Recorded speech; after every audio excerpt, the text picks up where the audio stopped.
Okay, so a couple years ago, I stood up here and we were talking about the generations in a lot more detail. And the question back then, a few years ago, was where is everyone? We couldn't seem to find people to hire. And the question was, where is everyone? Fast forward a couple years now, and the question has shifted a little bit. It's no longer where is everyone, but where is everyone going, right? We can't seem to hold on to our talent. So the question has shifted. And I've been fortunate enough to work with a lot of companies over the past few years. My background is in recruitment. And so what I've found in my research and my research working with these companies is there's a loss of this human component, okay, across the board. We've lost this human component. And it's funny, because in 2023, we're probably the most connected that we've ever been, and yet somehow also very disconnected with each other. Okay, so a lot of what we're going to speak today has to do with rehumanizing. Rehumanizing our processes, rehumanizing our systems, really just rehumanizing ourselves and our mindsets, okay? And if you bear with me for a second, what you're gonna need to do in this room is come at this with open hearts and open minds. All right, can you guys do that with me? Ready? Open hearts, open minds. You guys, one more time. Open hearts, open minds. All right, we're cooking. We need some more coffee in this room. Okay. All right, so what's gonna happen now is, the reason I ask you for open hearts and open minds is because we're gonna talk a lot about the future here today. And what the future is going to need from you is a lot of changes. I'm gonna make some assumptions. And the reality of retention is going to start with you. Retention is going to start with us in this room. So my assumptions in this room is that there are a lot of decision makers in here, key decision makers. And if maybe you aren't the key decision maker, you're very close to someone in your organization that is. And that's good, because again, retention starts with you. So I'm going to pose a question here. Out of 100 people, in any given year, for any given reason, out of 100 people, how many do you think you lose just because?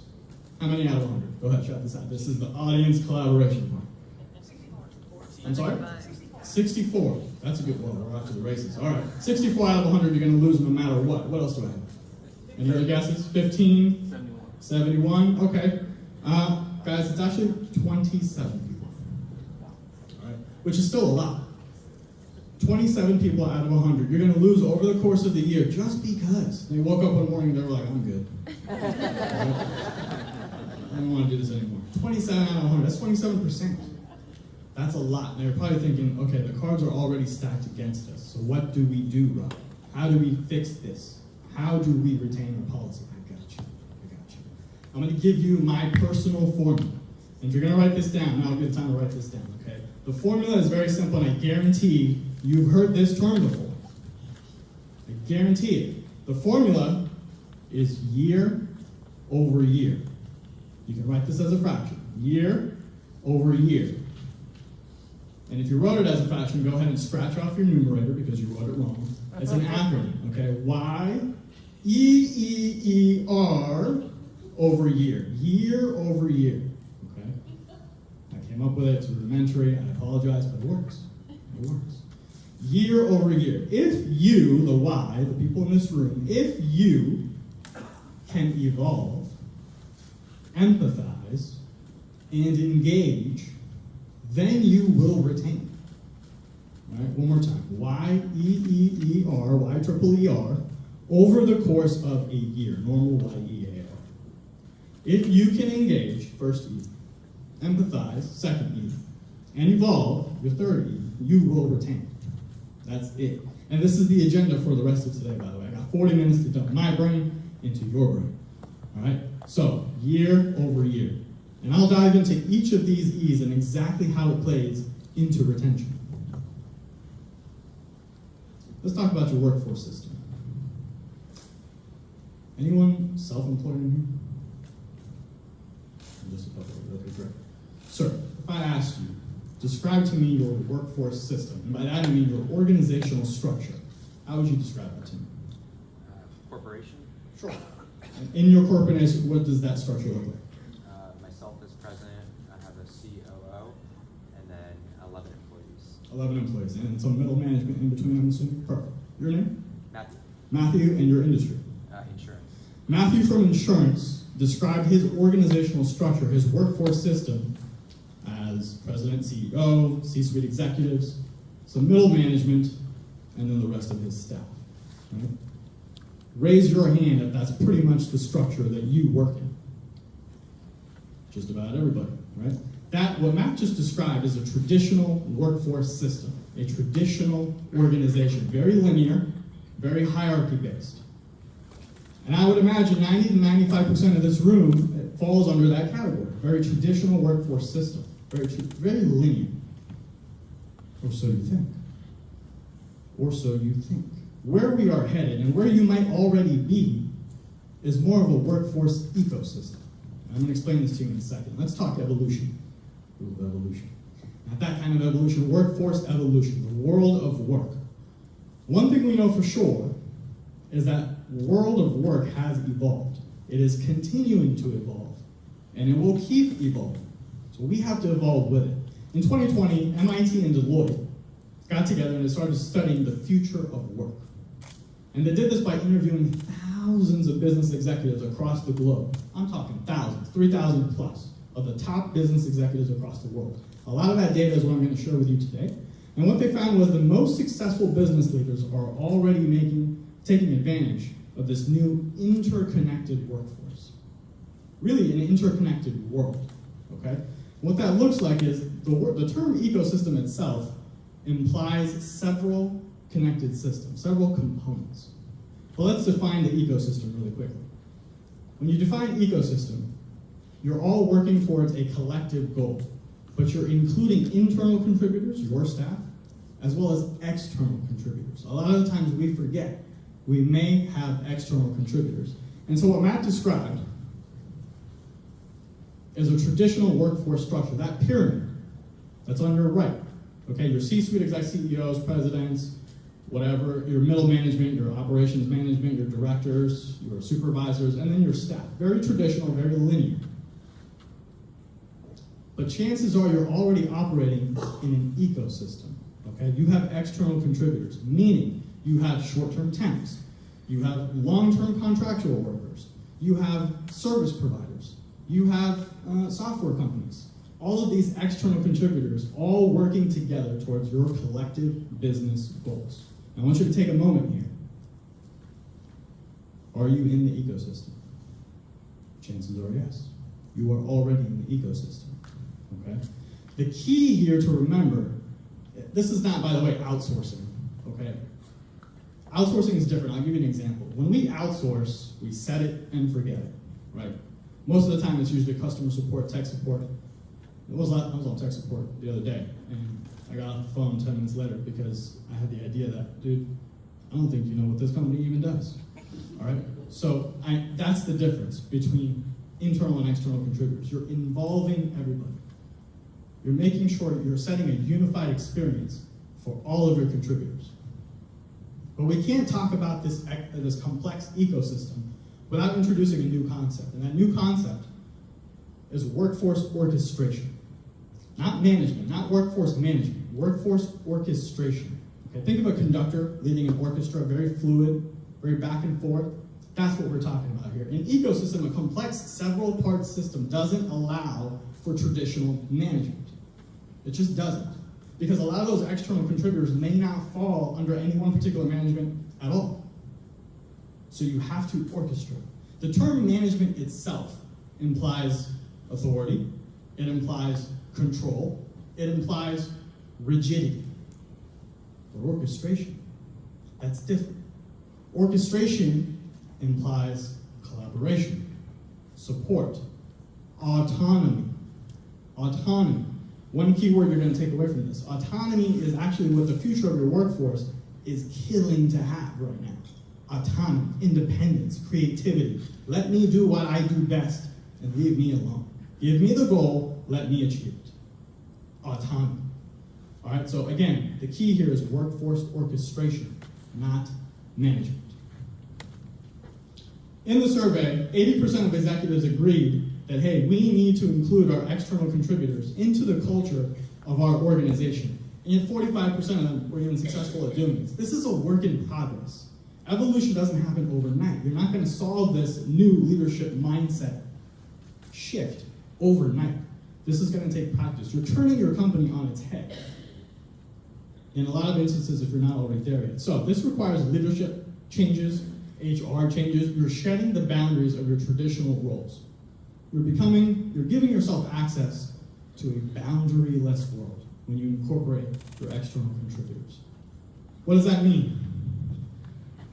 That means new ways to acquire talent, new ways to measure performance, new ways to deal with your staff. And you can leverage technology to do all of this.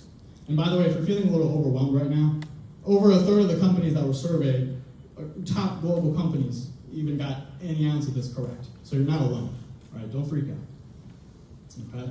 And a lot of the companies already admitted that 30% of their work is already being handled by external contributors. So 30% of our company, we're already there. Some of you might have been in this room when I said you already have external contributors. You're already doing this. On the bottom, I have different strokes for different folks. Your external contributors are going to contribute to different organizational goals. They bring different skill sets to your organization. They have different needs. Again, the key here is to make this as inclusive and uniform as possible. I'll give you some examples. If you've never heard of Novartis, Novartis is a global pharmaceutical company. They do billions of dollars in revenue every year. They have 100,000 internal workers, roughly, 50,000 external workers, roughly. What they could have done, they were going through an organizational change. What they could have done is split their 150,000 employees into hundreds of departments and then have hired 100 different managers to manage them. Instead, what they did was they took their 100 managers and lumped them all together. Are you with me? They lumped them all together under one umbrella, the people and organizational umbrella, to manage all internal and external contributors together. One simplified vision, one simplified experience. I'll give you another example. Has anyone here worked for Walt Disney World? Anybody? One person in the back. You are not a Walt Disney World employee. You are a cast member. Thank you very much. Okay? Even if you're a third-party agent, a TPA, you're still considered a participating cast member. Everybody goes through the same orientation. Everybody learns the same history of Disney. That is a unified experience, internal and external contributors. Does this make sense? Are you with me so far? Okay. All right, so assuming we have evolved, we've achieved evolution, fantastic, go us.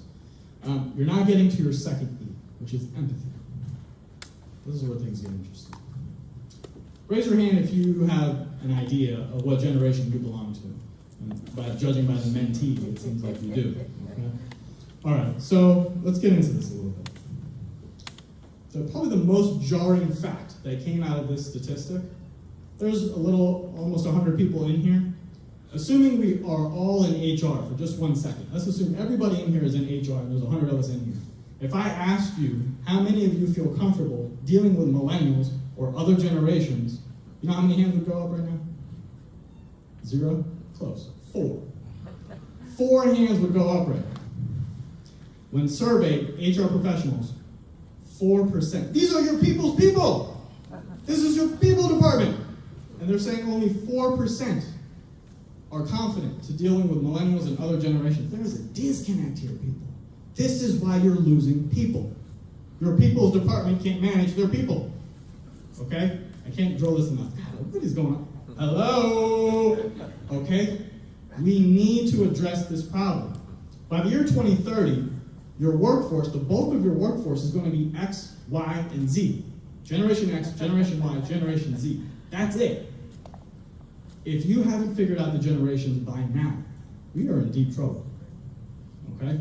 Now there's about 45% of Gen X in here when we were doing that survey. And by the year 2030, that number dips to about 25%.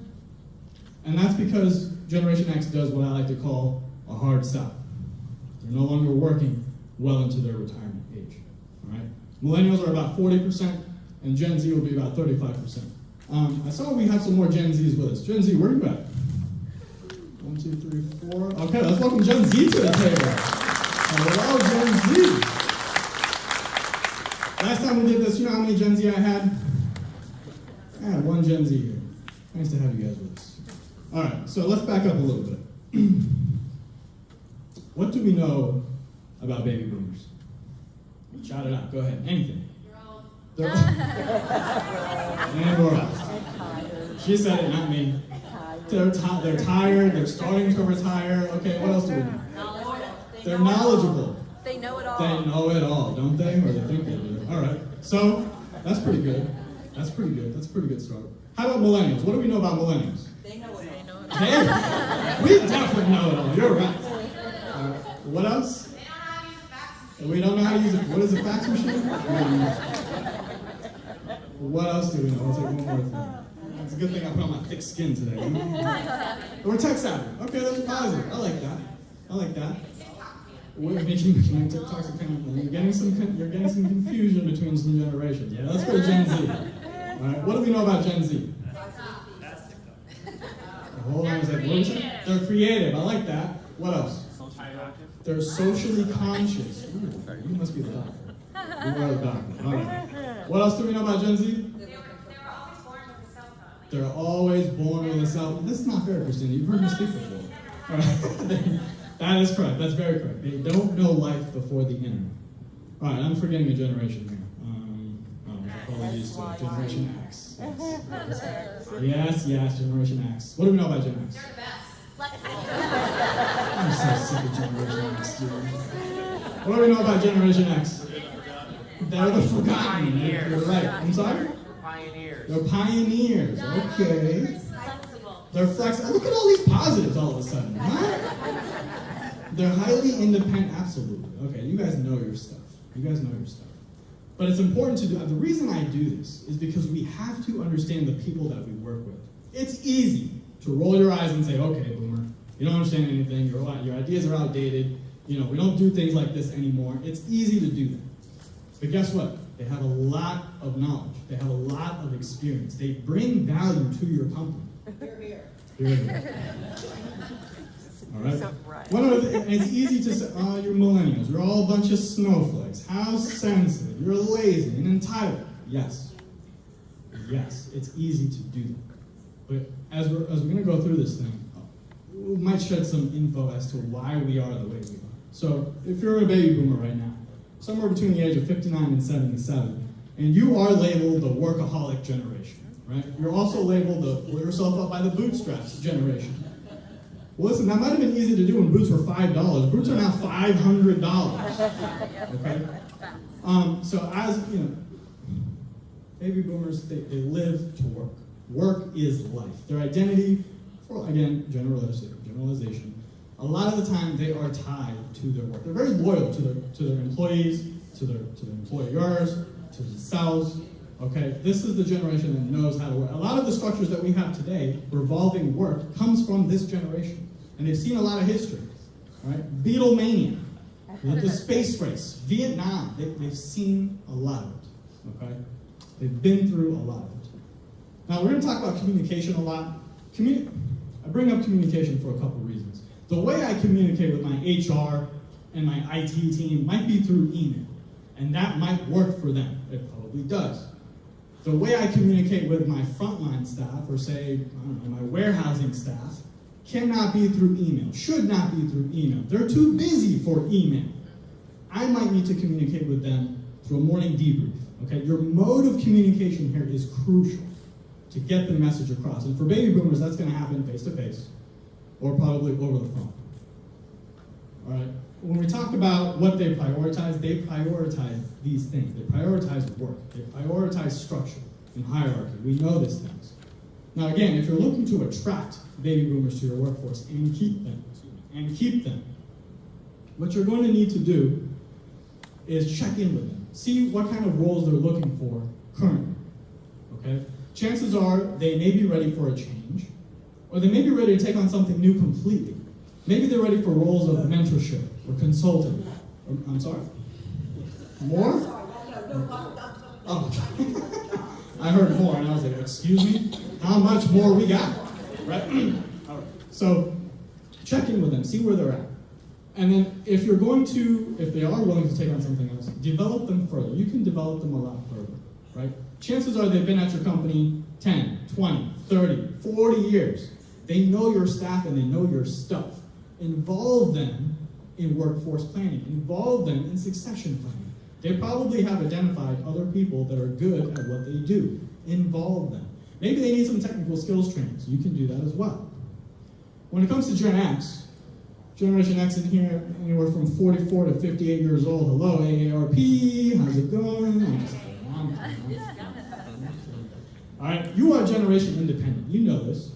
You know this. You're the lock and key generation. Here's the keys, lock the door, I'll be home later after work, okay? MTV was your babysitter, right? Cartoons for breakfast, okay? This is the generation that grew up very independent. You're also the generation, the very first generation, to start experiencing more and more parental divorce. This is why you grew up more independent, probably, all right? You also went through a lot of history, a lot of revolution, from Y2K to the fall of the Berlin Wall, right? A lot of technological revolution, beepers to cell phones, from tapes to CDs, okay? You are very comfortable with probably all modes of communication, okay? Phone, email, face-to-face, you do it all. Fantastic, good for you, all right? Gen X. No, I jest. I really like Gen X. And actually, statistics prove that. Gen X, for whatever reason, meshes really well with both millennials and Gen Z. I don't know why, but that's just the way it is. We work very well together. And if we're going to be the bulk of the workforce, things are going to be all right, okay? Now, for Generation X, if you're looking to attract Generation X, chances are they've been at your company for a long time, too, and they've been working their butts off, all right? 10 years, 15 years, they've been there, their nose to the grindstone, they've been working hard. They are primed for the next step in leadership, orchestration, okay? They are ready for it. And they love learning. We know this. So if you want to develop your Generation X talent, and you should be in order to be keeping them, what you can do here is give them more professional development and leadership opportunities. Give them more chances to succeed. Okay? They love it. They will eat it up, and they will perform for you. We know they're hard workers. But leave them alone. Let them do it. Okay? This is the generation that prioritizes informality. All right? Excuse me, what are my instructions? Fantastic. Leave, please. Thank you. All right? That's it. When it comes to millennials, guys, we're no longer the kids everybody thinks we are, all right? We're having kids of our own. Most of my generation is in our 30s and 40s. When did that happen? Jesus. All right, 30 and 40. We're having kids of our own. My generation, there's a lot we can say about my generation. We get talked down to a lot, right? We take the brunt of it. And that's okay, because we're resilient. We're generation resilient. We're also generation stressed. And a lot of people make fun of us even further. Generation Y isn't Generation Y, do you exist? Generation Y, are you burning down all of our industries? You know, the list goes on. But the real fact of the matter is my generation, the bulk of my generation, graduated college in a recession. One of the biggest recessions. 08, 09, 10. That's where we graduated. You know what was happening to the economy? You could use a word, okay? So that's where we graduated. We're the concept. I give my generation a different name. We're generation catch-up. We're trying to catch up. And if that means we're a little bit entitled, or if that means we want things with instant gratification, it's because we're trying to catch up. We have gotten left behind. My generation, when we graduated, there were no jobs. We were underemployed or unemployed. And so what did? We went back to school, took on a crap ton more debt, and here we are now. And life has only gotten more expensive. Okay, so we're trying to catch up. How you're going to attract your generational talent? This is one generation that responds very well to money, honey. Okay, very well to money. Okay, we're also going to respond very well to benefits because again, we're trying to catch up. All right. Now, how you're going to communicate with us? We can do everything. We don't prefer face-to-face, but we'll do it. All right. Text is preferred. Email preferred as well. And phone. If you're going to get us on the phone, fantastic. You'll probably get a voicemail that says, please text me. Gen Z. Where's my Gen Z? Can I make some noise? All right. Oh. My social anxiety won't let me. Yes, I understand. I get you, Gen Z. I get you. Right. Gen Z, anywhere from, 11 to 26 years old right now. Prime time, graduating college, getting ready to enter the workforce. Welcome. All right? This is the generation, who said it in the back? Christine said it, I think. This is the first generation to not know life before the internet. They don't know life before the internet. But they've had a hard life, so remember, keep in mind, this is the generation that has dealt with school shooting after school shooting after school shooting over and over and over. This is your activist generation. And it shouldn't be a surprise, because guess who their parents are? Gen X, okay? Rocking and rolling over here, all right? This is your activist generation. If something's wrong, they'll let you know, okay? And they won't let just you know, they'll let social media know. They'll let everybody know. They will burn it down, okay? And it may or may not be a bad thing. I have a lot of faith in Gen Z. You are going to dig us out of this retention hole that we have dug for ourselves. You're digging it too, but whatever, that's a different story. All right, so let's talk about how we're going to attract Gen Z. Gen Z is the first generation in history to be over 49% non-Caucasian. That's a big number, okay? Diversity is very important to them. Inclusivity is very important to them. They're going to pay attention to it. They're going to want to work for employers that reflect this, reflect diversity, reflect inclusiveness. And not just in skin color, race, ethnicity, in all levels of diversity. This is the generation that fights on every aspect, okay? Sexual harassment of women in the workforce, age discrimination, gender discrimination, LGBTQ discrimination, all of it, okay? They're paying attention to all of it. If you're going to attract and retain them, you have to be paying attention to it as well. How you're going to develop your Gen Z talent. So we know they don't really have the best social skills. Maybe you can improve upon that. Okay, maybe you can offer them skills training. The most important thing to remember about Gen Z, this is the instant gratification generation. They want constant check-ins with their management, one-on-ones, okay, constant feedback. How am I doing? How can I improve? They want to work and they want to perform, but they just need more feedback. Remember, iPhone generation, constant notifications, okay? Give them that. How you're going to communicate with Gen Z? Some kind of text-based platform, Slack, Teams, texting, FaceTime, that's all preferred, okay? And again, here's that stat about 4% of HR getting ready to not know what to do with these people. We can stand up here and bash our generations, and believe me, it's tempting to. But what we should do is prioritize the rehumanization of each other. We're all going through different things. We all have different circumstances, different perspectives. We need to work together to solve this thing. When we're dismissing each other, we're rolling our eyes, this is who we have to work with. All right? You with me so far? Is this making sense? Yes. Okay. So we've achieved evolution, we've achieved empathy. Let's go into engagement. Guys, if you take nothing else away from today, please take away engagement. This is your most important E in the formula, I guarantee you. Any classroom educators in here? One in the back, sir, in the tie. If I asked you, what is the key to good classroom management, you would say? It's engagement. It's active learning engagement. Active learning and keeping your students focused, right? Nothing has changed from the time that we were students in school to the time now that we are adults pretending to know our jobs. Okay, nothing, you're listening. Nothing has changed. Where attention goes, effort goes. Okay? Where our attention goes, effort goes. And if social media has taught us anything, where our attention goes, dollars also go. And so if our attention is not on work, where are our dollars going? In the trash. Guys, you lose $300 billion worth of productivity to disengaged workers every year. $300 billion are lost worth of productivity to disengaged workers every year.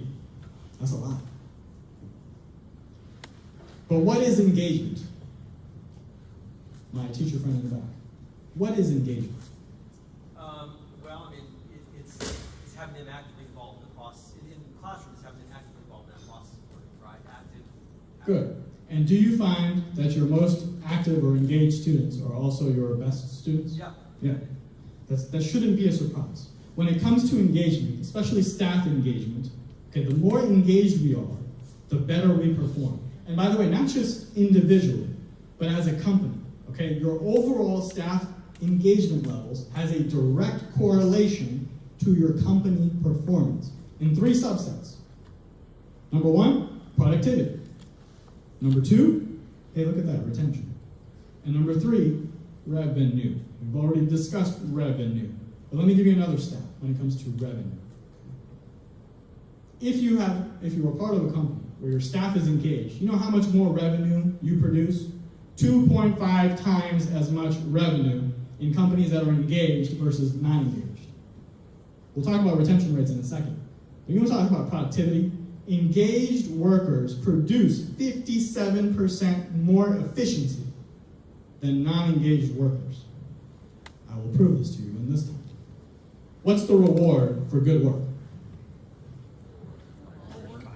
I heard it. More work. So in the blue, yes. The reward for good work is more work. We know this internally. As staff, as management, we know this. Oh, look, I got somebody that's producing. Let me pile on. Hey, John, you can stay till 5:30 today, right? Okay, we know engaged workers produce more. Yes, I can stay till 5:30, but those 30 minutes will be coming off my Friday, says the millennials and the Gen Z. All right? We know we produce more when we are engaged. And that's exactly what it looks like. You're more satisfied with your job. You provide extra discretionary effort to helping your company get their goals done, to getting your own work done, or maybe helping your team or helping your department. That's what engagement looks like. 8 out of 10 executives will tell you engagement is one of the, if not the most critical things to their companies. And you know what's funny about this statistic? 80%, rah, yeah, engagement. 60 to 65% of them are measuring engagement. And they're measuring it once a year. They're measuring engagement once a year. And the rest, 35 to 40%, they're not measuring engagement at all. There's a huge disconnect here between what you're saying is important and what you're actually doing in reality. Okay? And by the way, measuring engagement once a year, look, I agree. Having one touch point throughout the year is better than no touch points. I agree. But it's too infrequent. It's too slow. By the time you have dispersed your surveys, collected your surveys, interpreted your surveys, made a plan regarding your survey, it's too late. You have missed the window. Those problems are problems of yesterday. New problems have arose. Okay, it's too infrequent. It's too slow. What you should be doing instead is sending out more focused and more frequent pulses, taking the pulse of your staff. At least once a quarter, that would be great. That's what you need to be doing.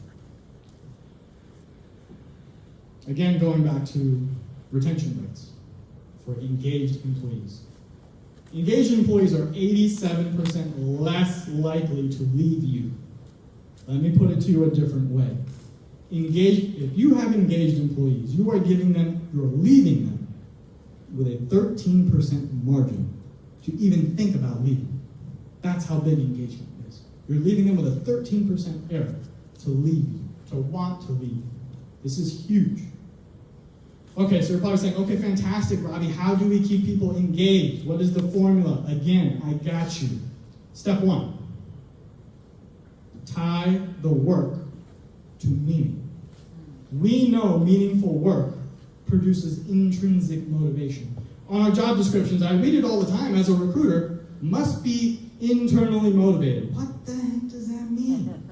Must be self-motivated. To do what? Right? Only thing I'm self-motivated to do is get money and sleep. That's it. Okay? Self-motivated? Fine. Tie a passion into it. Tie a core value into it. Okay? Make it meaningful for me. Remember millennials? The thing that they pay attention to the most when it comes to companies is their mission statements, their values. Are you standing up for something? Do you give back to the community? What do you do? Make it meaningful. The second thing you're going to do is develop supportive orchestrators. Remember, not management, orchestrators. What should orchestrators be doing? Again, building autonomy. 10 minutes? Perfect. Building autonomy. I sped through this guy. Building autonomy, okay?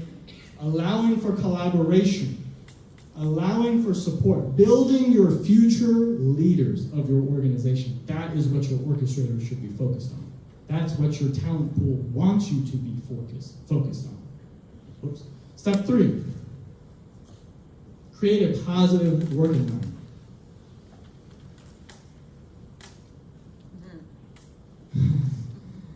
Show of hands. How many of you think you work in a positive work environment right now? Oh, okay. Oh, Okay. I guess. All right. Let me put that to the test. Does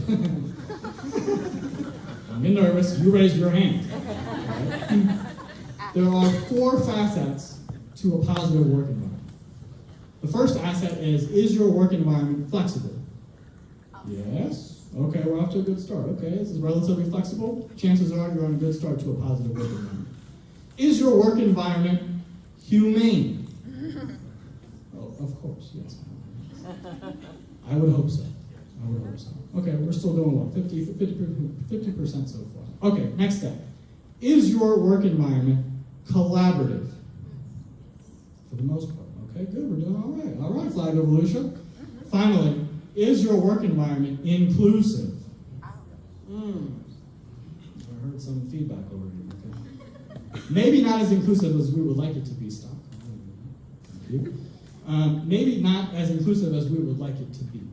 Maybe that's the one we have some room to do. But those are the 4 facets of a positive work environment. Inclusiveness, humanity, again, going back to the human component, flexibility, and collaboration. If you have those 4 things, chances are you have a pretty positive work environment, and good for you. Give yourselves a round of applause. That's excellent. That is excellent. I've had some rooms where I stop at number 1, and that's it. I'm like, oh. All right. Chances are, if you've done, I still got 1 more to go. Positive productivity, growth and development. There are a lot of resources out there. Career Source is one of them to help you upskill your talent. Okay?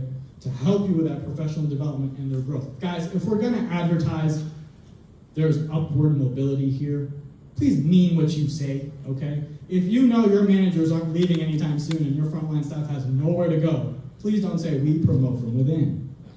You don't, okay? Remember, your staff are paying attention to this. Gen Z and millennials, they're paying attention to this. Remember your Gen X staff, they're looking for ways to professionally develop themselves, get to the next level.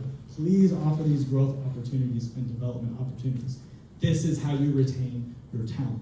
Robin King said it before she got up here. Okay? They had to find new ways to redefine what mobility might look like in your company. You should be doing the same thing. If you've done 1 through 4 correctly, you will land at step 5, and that's building trust and relationship, not only with your staff, but also with your leadership. Guys, your staff is going to know that you're doing all of this just for the sake of checking boxes and compliance. Please approach steps 1 through 4 with a genuine desire for interest and change. Okay? Please approach it with some genuineness. They're going to know the difference. A genuine desire to change and make your workplaces better. That's how you retain your talent.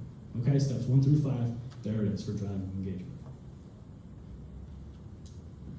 Assuming you have evolved, assuming you've done a lot of empathy, assuming you've done a lot of engagement, if you're still falling short of the mark, you're still having some problems with retention, I got you again. Right?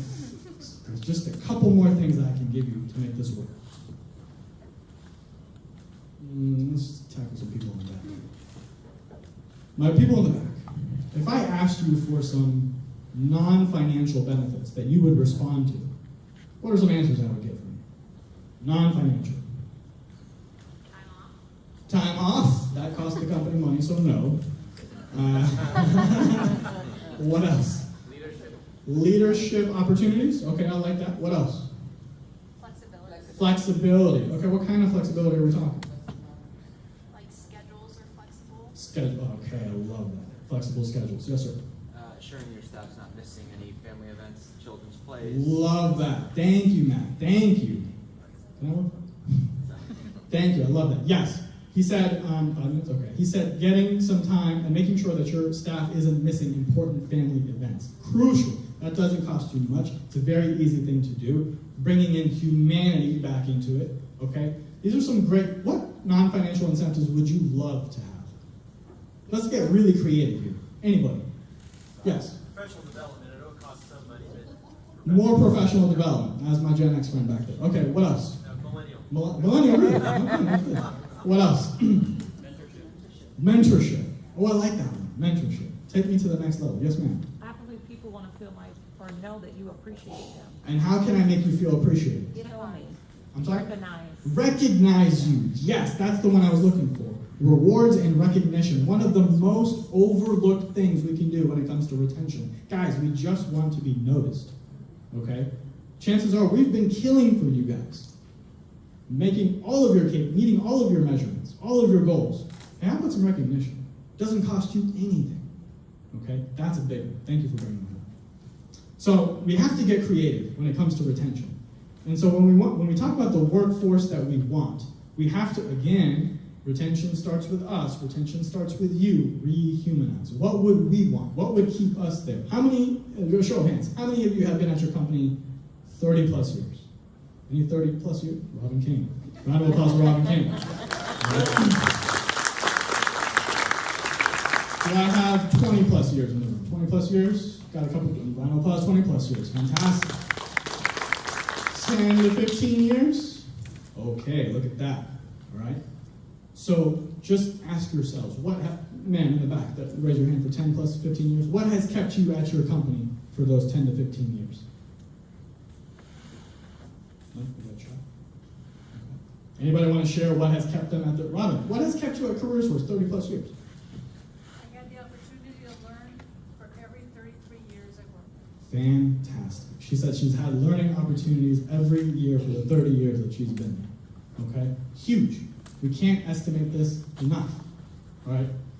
This is the formula that you're going to follow if all else has failed. This is what you're going to do. I got 5 minutes. I'm all right, this is it. Identify your priority. No, 2 minutes? Oh, shoot. Identify your critical talent. This is, we're wrapping up right now. Identify your critical talent, okay? Who can you absolutely not lose? You know who they are. We don't play favorites. Yeah, you do, okay? You know who you can't lose. You know the valuable skills they bring to the table. Identify them.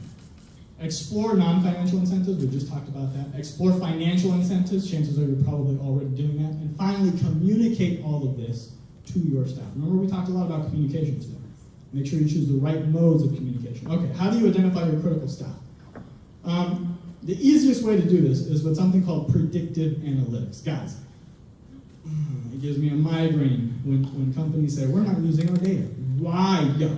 Why are you not using your data? Predictive analytics is the #1 way to hone in, target in on your critically most risk factor talent, okay? Those that are at highest risk for falling through the cracks or quitting or leaving, okay? Use that data. How do you use that data? Skip to step 3, critical indicators. This is going to be very subjective to your business. Every business is different. We have different needs. We have different goals. You have to figure out what are your critical indicators. And by that I mean, what are the valuable skill sets your staff has that you need in the future? Do you need creativity? Do you need some kind of technical skill? Do you need some kind of social savvy? What has been making your company successful? Put those into a skills inventory, load it into your system. Okay? Next up you're going to do is a process and system analysis. What does this mean? It sounds very complicated. It's not. A process analysis is how work gets done in your organization. A to Z, every step of the way. Where are the bottlenecks? What departments are well-oiled machines? Who has the knowledge? Okay, how does your system work? Exactly what it sounds like, system and process analysis. Feed that into your system. The last thing you're going to do is supply and demand models. We saw a lot of supply and demand models at the beginning of this show, I was going to say. Beginning of this day. Ken, Brad, Dolores gave you a bunch of supply and demand models. More so, dive into it just a little bit deeper. Supply and demand can be a lot of things. Where is the talent going? That's supply and demand. What jobs are we going to need in the future? That's supply and demand. Let me put it to you a different way. What jobs and skills are going to be irreplaceable in the future? Put that into your system. Okay, that's the supply and demand model. These warning lights, if you've done this system correctly, they're going to be like signals on your dashboard. All right? When something's wrong with the car, something's wrong with your workforce system. It looks exactly like that. Okay? For example, if you're in food and beverage and you're losing a lot of cooks, and there's not a lot of cooks out there, warning lights will go off. All right? We talked about non-financial incentives a little bit. I don't have the time to go into this a little bit deeper. Get creative. Just get creative. It doesn't have to be crazy. And by the way, company culture is one of the things that's often the most overlooked. Guys, casual Friday is not company culture. Okay? Everybody has casual Friday or some version of it. That's not company culture. Company culture can be a loud negative. It can be, do we have a culture of fear here? Are you afraid to speak up? Do we have a culture of being overworked and burnt out? Okay, if really take stock of your company culture, right? Reformat it if necessary. Financial incentives, I'm not going to take a dive into this either. Chances are you're already doing this. Extra wages, sign-on bonuses. Financial incentives are what I like to call bandages on a gunshot wound.